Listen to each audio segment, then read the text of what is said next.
Hello, good viewer to this Warcraft replay. We are going to be watching another quarterfinals on ZOTAC 270. We have Undead versus Human matchup, and yeah, from two players I don't think I've actually casted before, so this will be interesting. In the bottom left, if you don't know, he is a great South Korean Warcraft 3 player. Storm from the clan, I believe, aRi.StoRm, ARI, even though, you know, aRi starts with AIR. But forget about spelling. We have Storm, who I believe is 27th in the Gosu's rankings, so he is, you know, top notch, I guess. Anyway, his opponent is going to be Dhk.itsRaining. There's a lot of players that's called Rain, and I think this rain is actually named itsRaining, so yeah, I don't know. DKH is, I believe, a German clan. Yes, I think it is. I believe it stands for, translated, Germans something horde. I forgot what the K stood for, so I do apologize for any Germans that's actually watching, but oh no, never mind. So if you don't know, I think we've had a couple of DKH members before, but this is pretty much the first time for aRi.StoRm. Hopefully I'm pronouncing that right. It's Korean, but I have no idea how to pronounce it. It's my national language, and oh well, forget about it. If you don't know, there's great players like, believe he was a great Undead player, or at least to my eyes. Another Undead player I believe was Destroy You. I believe he's still active. I'm not sure about Believe though. I wish I could see some of his games, but then again, I probably ain't looking at him. Storm, surprisingly, is putting his buildings in a curious place. That tower is, of course, a little bit too exposed, I should say. We have a DK coming out for Rain, and I'll just call him Rain. itsRaining sounds, you know, so weird. Archmage for Storm, and we're gonna have pretty much a standard game right here. Graveyard even is being placed down, and we're gonna have Crypt Fiends. Footman actually dealing a lot of damage to this Acolyte. If, you know, Rain is not preoccupied with his DK, he will actually save that Acolyte, and yes, he will. Nerubian Tower has been completed, and needs to be careful, Storm, with that. Footman doesn't want to give any kills to Rain. Arcane Tower still in rage for those skeletons, and will take them out. The good side about Arcane Tower in this kind of front is, of course, it's incredibly long range, will still hit around, so much coverage in this base. But of course, if they actually harass from here, it's kind of, you know, difficult. That's what units are for, but you know, it's still a hassle to go back. And of course, another con about tower this far out is, like I said before, it's exposed, and it can easily be surrounded. Crypt Fiends can easily come around and do some damage while not being affected by that wall at all. This map is on Secret Valley, by the way, so I completely forgot about talking about that. I was actually kind of focusing on talking about aRi's clan. aRi. Yeah, aRi.StoRm. Who cares? Well, I guess it does matter, but it's, oh well. Rain, overestimating his damage with that Death Coil, just eased up for Storm's militia. DK needs to be careful. He woke up the dragon before. He's going to be chased down by possibly this Footman just to keep track of him, but DK is still a lot faster than that Footman. We have a Crypt Fiend coming out. I'm not sure if he actually got any kills off. Level 2 is on that Death Knight. I believe that Crypt Fiend might have gotten one kill, but of course it's always a difficult thing. Skeletal minions could also do some damage against these peasants. Need to be careful. Storm, Crypt Fiend, gonna get him. Gotta get him. No? Wow. That's very close. But of course, a peasant can't go in a gold mine twice, could he? No, he wouldn't. He would automatically just go back to his town hall, and that's something that Storm did not want. Tier 2 for Rain. we're gonna have a fast expansion for Storm, and it's pretty much a typical human vs undead matchup.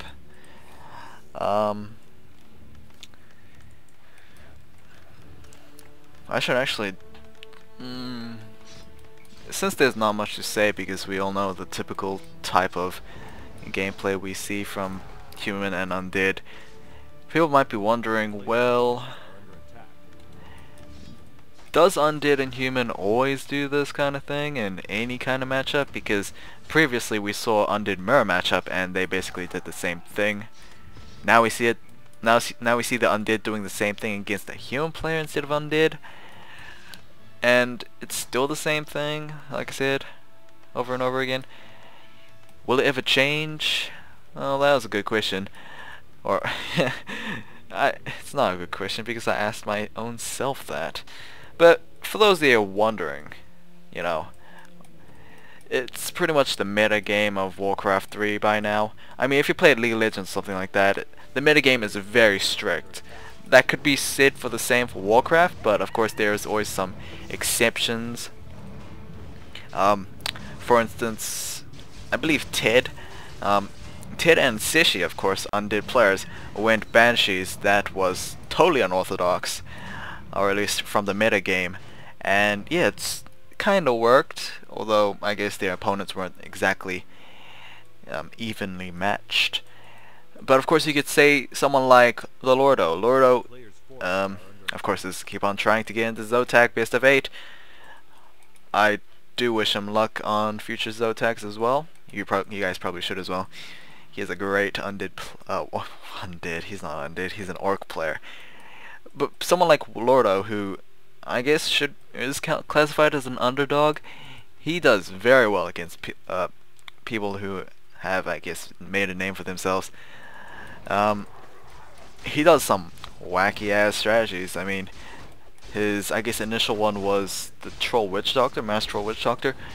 That was crazy, and it was effective against Night Elves, but against human players, because they're spellbreakers, wards don't exactly affect them. That is when strategies tend to, you know, change. I know it's like a weird coming around in a circle, but I still got my point off, right? Strategies change when there's exceptions to the matchup, and of course against an undead player who doesn't really have any units that's immune to magic. I mean, sure, maybe the destroyers might be, but you know, they have their own cons as well. I actually lost my train of thought now. We have a lot of skeletons just doing what they will. Although, yeah, Storm really needs to get those towers up. Things are not looking good for him. Archmage almost level 4. Lich, I forgot to mention. DK almost level 3. Lich is almost level 2. We do not have a second hero out for Storm, so we don't have any Panda or any Mountain King. Panda would be good against Mass Crypt Fiends just because of how easily they can be hit. Mountain King could also be good as well. Easy Storm Bolts into quick surround with Mass Footmen.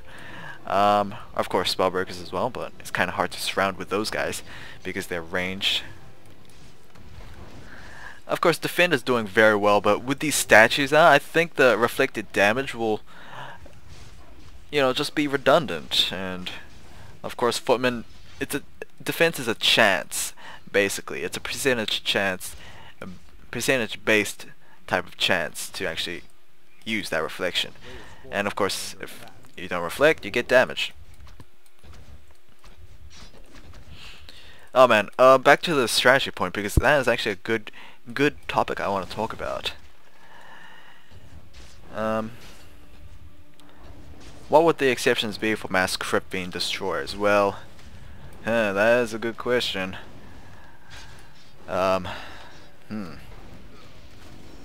Obviously, it's kind of evened out against human players because Mass Footmen, of course they have Defend, but you know, it's kind of hard to chase those fast Crypt Fiends with that defend using that slow on those Footmen. It's kind of hard to chase those fiends around, especially when undead players actually bother to kite.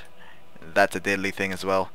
When they transition to Spellbreakers, Priests, I'm not sure if Sorcerers is even a thing against undead players. It might be a thing. We have Mountain King out, Ring of Generation as well as Circlet. What else? But yeah, Crypt Fiend's not exactly the only unit. We gotta worry about the possible abominations, which can easily counter those Spellbreakers. We have a Panda out for the undead player. Surprisingly, we have a Panda out for Rain, an undead player. This is like unheard of. Where is the Dark Ranger? Yeah, it's not exactly a bad choice, exactly. It is a wonderful choice if he wasn't going Spellbreakers. Spellbreakers are coming in. I'm not sure if Rain actually realizes Spellbreakers. Thing is, Storm is actually going quick. Oh, Jesus. Quick castle tick. So we're gonna have knights as well. Knights are gonna do well against these Crypt Fiends. So this is what I mean by evened out. There's exceptions because in the early stage of the game where there's mass footmen, Crypt Fiends can do moderately well against footmen if you control fiends right. Bone against the mid game, you have to rely on the destroyers to actually try and even out the scales. I mean, Spellbreakers do deal extra damage against Crypt Fiends, but they have considerably low range compared to Fiends. Fiends can easily just outkite them. It's a little harder against Spellbreakers. It's still the same thing though. What else? When they get into late game, which humans, kind of rarely do, but because they have to expend their resources on defenses on their expansion. But if they can get that expansion well defended, they can actually jump to tier 3, double Griffin Aviaries, Knights, blah blah blah, or Blacksmith. We can have double Workshops and Riflemen, I guess. What else? I lost my train of thought. Nice Breath of Fire, exactly what the Panda is for. But when those Spellbreakers come in, you're kind of screwed. But Rain is doing a very nice job actually getting an Abomination. But of course it's just one Abomination, right? We have Vampiric Aura on someone. We have Scourge Bone Chimes on that Death Knight. I think he got it from those dragons. Sorry I'm not talking about this game so much. I'm just so caught up in what I want to talk about. Oh well. Spellbreakers, jeez, they're taking a lot of damage. Not from the destroyers, but from the fiends. Just look at the focus fire on +1 fiends. My goodness. Spellbreakers compared to fiends, a little bit tanky, but oh my god, Rain has actually got Disease Cloud. No one gets that anymore. Practically because it doesn't actually deal damage over time. I mean, look at that Archmage. It's dealing like 1 damage. It's preventing the Archmage from actually healing. And I believe it reduces your maximum health or something like that. It probably should. I mean, no undead player uses Disease Cloud anymore, especially on Meat Wagons. Meat Wagons, my god. Oh my god, this Mountain King. Oh crap. This Mountain King just picked off that Panda mercilessly. Holy crap. And I don't believe Disease Cloud can be cleansed unless, well, Dispel can't do anything because it's actually a physical ability. Is Cleanse a... I'm thinking of Star Wars now. Is Cleanse actually a spell or something like that? Either way, we're going to have a hard push coming in from Rain right now. Rain is looking very dominant in this game until Storm gets a Paladin. Paladin is going to be incredibly useful with that Mountain King combination. But this is a lot of fiends compared to Storm. We have 49 over 60 versus 70, flat out 70. Holy Light healing up that Spellbreaker. Oh my god, that Death Knight is trapped. We are most likely going to have a TP forced right there, and a very nice move from Storm. We're gonna Holy Light up Crypt Fiend before getting taken down, but somehow that Spellbreaker got taken down mercilessly as well. How the hell did he die? I honestly don't know. But look at this Disease Cloud. My god. I'm not sure. It's permanent, I believe. It should be. Or at least memories of Warcraft campaign, I should say. Oh, this is a very streaky ass topic I'm talking about. Anyway, human versus undead. Let's talk about the other way around, because I kind of talked about undead's perspective against humans. Now it's humans versus undead. Well, you gotta be careful messing up those footmen, because, you know, like I said, the focus fire on those crypt fiends is incredibly good. It's much more easy to focus fire with a ranged unit than it is a melee unit, because you have to surround first, and surrounding is... it has its tolls, I guess. Another Breath of Fire, very nice right there, but it's only level 1 Breath of Fire. He really needs his level 2 and level 3 Breath of Fires to actually do major damage against those buildings. More Holy Light, but we're going to have an engagement right here. Rain does have a pair of abominations, so they're going to do a lot of damage. Oh, what's that? Oh, no, we actually have Bloodlust on that Mountain King. How did he get it? I don't know. I think a Spellbreaker actually stole that spell. So, increase attack speed. Okay, never mind. The spell worn off. Inner fire on those units as well. Man, even the Paladin had Bloodlust. My goodness. Look at these undead units. If only there was a sacrificial skull right here, it would have actually been nice to set up shop and deal damage. Oh, Panda needs to be careful. Doesn't want to lose that. Doesn't want to lose that Panda in the 3rd time.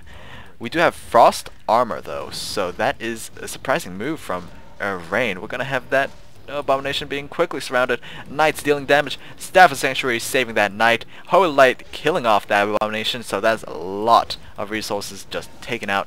Griffin Riders are making their way into the field. And yeah, how did I notice? How did I know? Because, well, it's pretty much the same thing every time. A Paladin could not save that Griffin. Death Knight could not save that Griffin. Paladin did save that Mountain King, but Mountain King, no! Oh, he had a vulnerability potion, yeah. Another Holy Light. So yeah, this is, you know, this is why Paladins are needed, especially in the undead mirror matchups. Okay, let me go into Paladins. Actually, no, wait. We don't exactly have time. My goodness.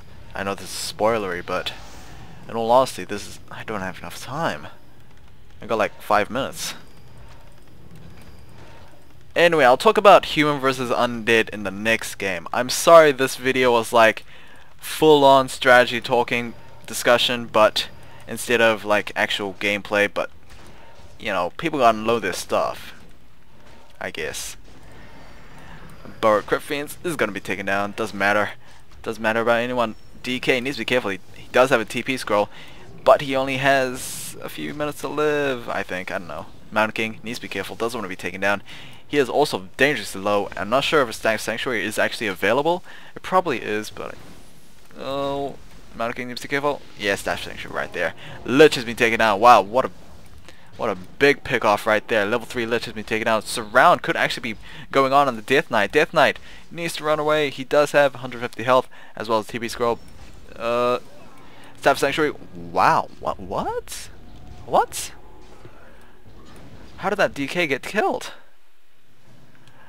I saw Holy Light, but you know, that was like a couple seconds before he died.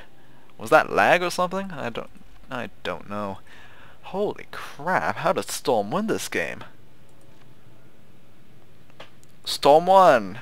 Holy Rain was like dominating in like the early to mid game. I mean, you could say that Storm had tick advantage and all that, but holy crap. Apparently he also had hero advantage as well. How did that happen? Huh. Surprising game. Let's go to game 2, shall we? It will be uploaded very soon, possibly tomorrow. Anyway, hope you guys had a nice day. I'll see you guys next time.